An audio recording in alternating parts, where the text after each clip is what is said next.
अस्सलामुअलैकुम, welcome to my channel Fatima Ali food secrets. आज मैं आपके लिए जो रेसिपी लेके आई हूँ वो है तुहमलंगा का शरबत। तो चलिए अपनी रेसिपी को स्टार्ट करते हैं। सबसे पहले हमने तुहमलंगा जो हमने पानी में भिगो कर रखा हुआ था वो उसमें शामिल करना है 1 टेबल स्पून के करीब।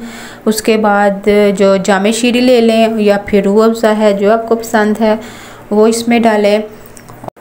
तुहमलंगे का शरबत बहुत अच्छा होता है, ये मैदे और जिगर की गर्मी को दूर करता है। जिन लोगों को मैदे का मसला होता है, जिनके हाथ पांव जल रहे होते हैं, उनको ये इस्तेमाल ज़रूर करना चाहिए। अब मैं इसमें पानी डालूँगी और अच्छे से मिक्स करूँगी।